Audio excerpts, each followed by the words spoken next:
Now, next topic is importance of forest. So we know that forests are important to us. Forests are useful to us in many ways. Some of the importance of forests are as follows. As first one is prevent soil erosion. So forests prevent soil from being washed away with water or blown away with wind by holding it together in their roots.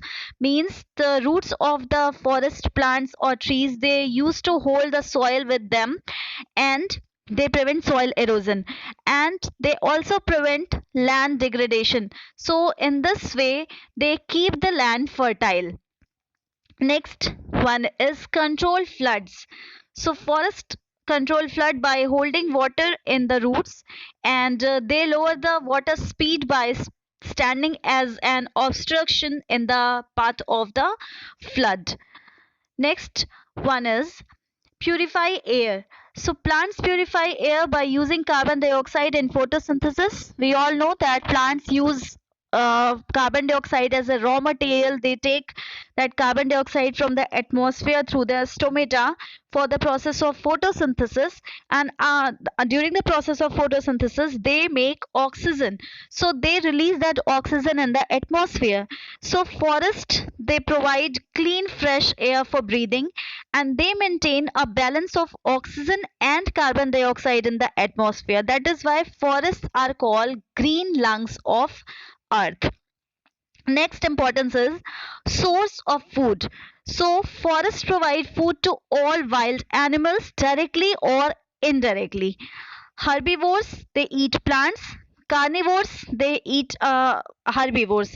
So we know that forests provide food to almost all plants directly or indirectly. All animals, they depend on plants, they depend on trees for their food. So herbivores, they directly eat plant or plant products, and carnivores, they prey upon herbivores. So plants, so forest is the very important source of food for animals. Next importance is noise absorber. So forest absorb the noise of the nearby highways, means it absorb the noise of all vehicles, and it reduce the noise pollution. Next, regulate climate and water cycle. So trees keeps the air cool by evaporation of water from the leaves, which is called transpiration, and they also help in rainfall, maintain water cycle, and recharge groundwater. We all have studied about water cycle. So we have studied that transpiration is the very important part of the water cycle, in which water vapor is added to the atmosphere. Water vapor is mixes in the atmosphere, and that water vapor, it comes out from the plants by the process of photosynthesis. So that water, it rises high in the atmosphere, and again it condenses and comes as rainfall, comes as rainwater. So it plants or forests, they maintain the water cycle, and just because of that water, they recharge as the groundwater also. And again they absorb the water from the soil, and again that bring water back to the soil as rain. So this cycle continues. Now, agent of percolation. So forest acts as speed breakers of nature for heavy rains, which may damage the upper fertile layer of soil, because they bind the soil with their roots. The soil has a lot of humus, which absorb most of the rainwater. Humus absorb the rainwater, and it seeps down in the ground and recharges the groundwater. Then check air pollution. So forests reduce carbon dioxide concentration in the atmosphere. Why? Because they absorb that they absorb that carbon dioxide for the process of photosynthesis. And trees bind soil particles together and decrease the dust contamination. Dust contamination means the suspended particulate matter, which is called SPM, which is present in the air.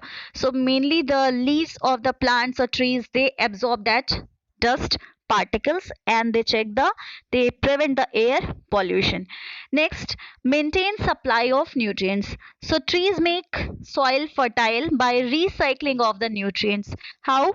Dead and decaying matter from dry leaves and dead plants and animals which fall on the ground, they are decomposed by microorganisms as fungi and bacteria, which is present in the forest floor, and they release nutrients in the soil and which make the soil fertile. Now next, shelter and protection. So forests provide habitat. Habitat means natural home. For many tribal people, means so many tribal people they used to live in the forest. They get their water, foods, and even occupation also from the forest. And forest is a habitat for a large variety of wild animals also. So forests are the home for many tribal people, and they get food, shelter, water, medicines, everything from them. Then so many animals as boars, bisons, jackals, elephants, these bigger animals which are larger in size, they live in deeper areas of forest where the forest is thicker and undisturbed. So they live on the ground, they live on the forest floor.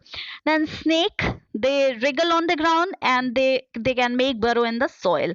Then forest floor is mainly it is occupied by spiders, beetles and grubs, etc. Then monkeys, bats, squirrels and so many other type of birds, tree frogs, they occupy tree, and tree twigs means they are arboreal. So even all the parts of the plant or tree is even occupied by different type of animals. Next, tourism and recreation. So a good forest cover, it attracts tourists from all over the world, and they may come for recreation, peace. So many researches are performed in forest. For people come for extensive studies or for a variety of other purposes.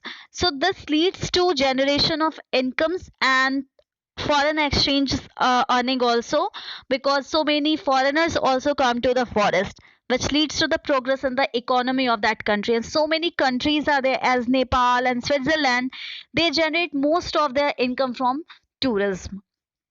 Then wildlife reserve. So some forests are changed into wildlife reserve where wild animals and plants are protected, and use of forest products is completely illegal.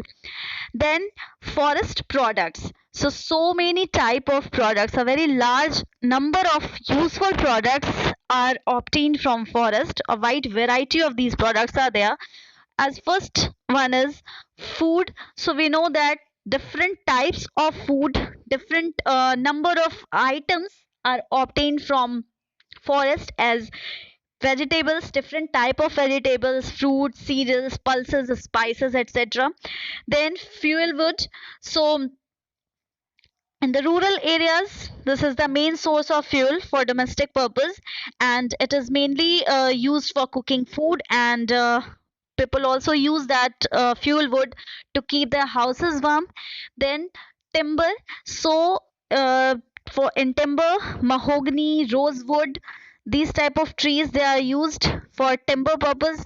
So many other trees are there as sal and teak. So these are the products which are used for making furnitures, railway sleepers, and so many other things. As some of the trees they are used for making matchstick, packing boxes, common furnitures, etc. Then next one is bamboo. So it is useful in rafting, roofing, walling, etc. And it is also useful for making baskets. And we all know pulp of the bamboo is used for making paper and newsprints. Then essential oils. So many essential oils are obtained from rosha grass, khus, sandalwood, etc. And these oils are used in the production of soaps, cosmetics, perfumes, confectionaries, medicines, etc.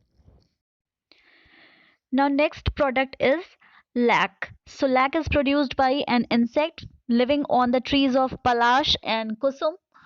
Kusum trees you can see in the Kushmi jungle. Whole Kashmir jungle is covered with the kusum tree. Palash, you all know, it is in Hindi it is called as Tesu, and in English it is called as flame of the forest because of its bright red colored flowers. So the lac insect, it lives on the trees of Palash and Kusum, and the female bug, the larva of that insect, female insect, it secretes the resinous secretion. Some raisins it secrete, and that resin is lac. So it is used in making shellac. Shellac is actually when that resin is dried resin is dissolved in alcohol, then it is called as shellac. It is also used in making varnishes, so many type of dyes or colors, etc. Now next one is rubber. So rubber is the white milky latex of rubber plant, which is used in making tires, tubes, raincoats, belts, sport goods, etc. Then tannins. So tannins are found in almost all the plants and all the plant parts, as it is found in bark, wood, leaves, fruits, roots, etc. In all plant it is found, but in some plant it is found in very great amount. Actually this is the secondary metabolite. Secondary metabolite you will study in higher classes. So this is a type of chemical which is present in plant, and this is the natural defense system which is given by nature to the plants, because when tannins are present, and that part bacteria and other fungus or other microorganism, they cannot attack on that part of the plant. So this tannin protect the plant parts, that particular plant in which it is present, it protect them from the fungal infection, from the bacterial infection, or it has antimicrobial effect. So tannins, they make the wood durable and hard, and it is also used in making inks, dyes, and it is also used in tanning industries. Then katha. Katha, I think you all know, it is obtained from the wood of kher tree, and it is used in the one of the delicacy of India, that is pan, and it is also used in making dyes. Then raisins and turpentine oil, it is obtained from pine trees and it is used in paints and varnishes. Then camphor, peppermint oil, belladonna, and so many other plants are there from which medicines are obtained. Rita and shikakai, they are obtained from the plants, and they are important ingredients of soap and shampoos, and sometimes they are the substitutes of soaps and shampoos.